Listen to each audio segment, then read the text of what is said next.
Bora, pessoal, Thales Veríssimo Lima, e vamos para aquele nosso bate-papo quase diário aqui no trajeto do trabalho, onde a gente fala sobre um tema interessante, uma dúvida de algum inscrito, um tema jurídico que ficou em evidência, e hoje eu quero falar sobre um tema da semana passada, que afinal eu não falei, que é essa ida do Bolsonaro à embaixada, essa dormida de 2 dias da embaixada. Interessante esse fato. Mas antes eu quero pedir que você curta, inscreva-se, compartilhe, enfim, deixe seu comentário ao final, dê like aí se gostou do vídeo e siga naquela rede vizinha lá do ícone da máquina fotográfica, né, do íconezinho lá. Me siga lá na rede vizinha. Pois bem, pessoal, o que eu quero falar é justamente sobre essa dormida do Bolsonaro nos 2 dias da embaixada. Mas antes a gente precisa entender mais ou menos, ou pelo menos superficialmente, o que é uma embaixada. Pessoal, uma embaixada é uma missão diplomática num país estrangeiro.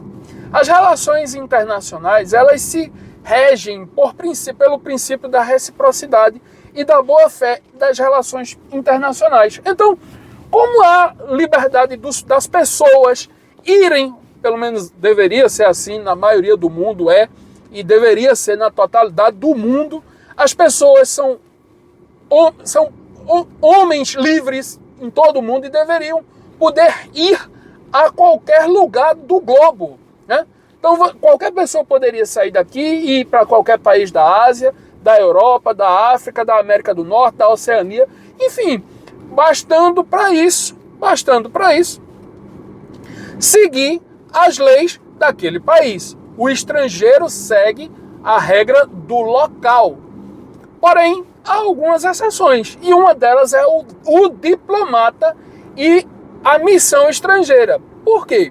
Porque é uma garantia que o país acreditado, e as palavras são justamente essas, acreditante e acreditado, né, de que aquele enviado ao país estrangeiro vai ser bem tratado. E como é que pode se garantir esse bom trato? Dizendo que aquele enviado, o embaixador, o emissário, será regido pela lei do país de origem. Então, não se confunde a pessoa do embaixador com o território da embaixada. O embaixador possui imunidade diplomática, mas não é imunidade para ele fazer o que quiser e ficar à margem da lei. Não. Como é uma pessoa que não é uma pessoa comum como eu, você e todo mundo, é um enviado em uma missão estrangeira, o embaixador vai ser tratado de acordo com as leis do país de origem. E que diferença isso faz? Pois bem, a gente tem que conhecer a lei do país de origem. Por exemplo, imagine que um homicídio culposo num acidente de trânsito no país de origem, aquilo não seja penado, mas no Brasil é. Então o embaixador, se por acaso se envolver nesse problema, ele responderá de acordo com o país de origem. Por quê? Porque ele possui imunidade diplomática. Diferente é o território da embaixada, que apesar de ser inviolável, responde sobre a lei brasileira. O que é lógico, o imóvel, isso é uma regra do direito civil, inclusive. O imóvel responde no local, tem foro competente, o local de onde está encravado, né? Então, se o imóvel, a embaixada, o prédio é no Brasil, o que ocorrer dentro daquele prédio, por mais que ele seja inviolável, está regido pela lei brasileira. Assim como é, por exemplo, as embarcações, né, os navios, né, e os aviões, as aeronaves. Quando sobrevoam, quando estão em outro país, eles respondem de acordo, se houver um crime interno em um avião, por exemplo, ele responde de acordo com a lei do Brasil. O que nada impede que o país onde o avião ou a aeronave, o navio ou a aeronave esteja lá, também aplique a lei local, né? Pois bem, a gente já entendeu mais ou menos qual lei se aplica e qual não se aplica. E o que é punível e o que não é. O embaixador tem imunidade, entretanto a embaixada não. A questão é, Bolsonaro quando foi à embaixada ele entrou em um território estrangeiro? E a resposta lógica, que eu já inclusive já disse, é não. Por quê? Porque o imóvel está encravado em território nacional. E por que se fundam as embaixadas então? Porque o povo, as pessoas, ao irem a outros lugares, elas precisam ter a possibilidade de encontrar referências no seu país. Por exemplo, uma pessoa que vai em outro lugar e perca o passaporte, é o exemplo mais clássico que o direito traz.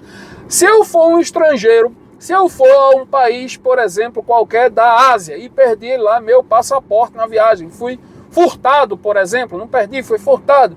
Como é que eu vou sair daquele país? Como é que eu vou me identificar naquele país? Como é que eu vou virar e dizer eu sou um estrangeiro aqui? Para não ser confundido, por exemplo, inclusive com um criminoso local. Se eu não cometi crime nenhum, eu vou ficar sem identificação alguma? Não. Então eu vou na minha embaixada, que inclusive tem embaixada brasileira até na Coreia do Norte, né? Vou na embaixada e me identifico. Eu sou tal, sou brasileiro, meu CPF é tal, meu endereço é tal, e aí emite-se um novo passaporte para mim, para eu não ficar sem identificação. Então as embaixadas, elas são referências para as pessoas, inclusive, mais ainda, são escritórios, podem ser a própria embaixada e pode ser fundados outros escritórios de negócios entre tratativas entre os países amigos, acreditante e acreditado.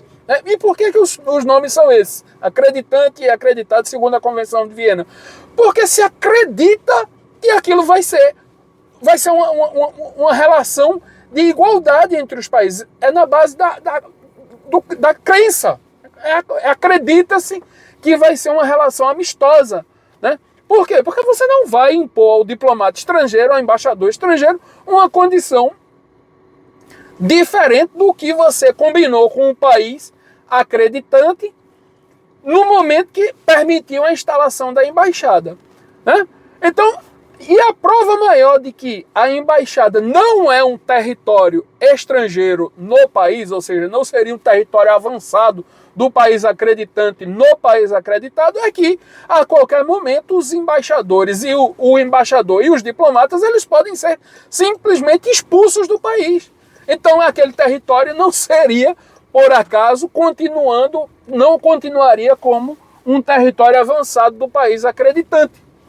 Então está mais do que justificado. E aí teve uma repórter que disse que o presidente Bolsonaro teria entrado no território da Hungria quando passou 2 noites na embaixada. Ora, até onde eu sei, não há crime nenhum, e parece que é o que ficou constatado, não há crime nenhum de alguém ir a qualquer embaixada em qualquer lugar do país. Obviamente, algumas você tem mais dificuldade de entrar, por exemplo, na embaixada americana aqui em Recife, é quase uma missão impossível, né? Quase uma missão impossível, parece um quartel, né? Mas é possível sim que alguma pessoa, um dignatário, né, reconhecido como amigo daquele país acreditante, consiga tranquilamente entrar na embaixada, falar com o embaixador ou com os diplomatas e ser bem recebido, e até onde se consta não há crime nenhum você passar algum período em uma embaixada. Pois bem, o ministro do Supremo, Alexandre de Moraes, pediu que o Bolsonaro justificasse o motivo da ida da embaixada, e a resposta foi a mais óbvia do mundo. Ele só faltou responder, fui porque quis. Porque, na verdade, ele respondeu, pelo que eu entendi, que foi porque não havia motivo para não ir, que não imaginou que seria preso para ter sua liberdade de ir e vir tolhida, né? Então, assim, o que se nota, pessoal, é que o sistema, como eu já falei outro dia aí, o que a gente entende por sistema, está procurando uma desculpa e um pretexto para, a qualquer custo, colocar na cadeia ou tentar prender por algum motivo o presidente Bolsonaro. Mas a verdade, o que se apresenta, é que não há justificativa nenhuma.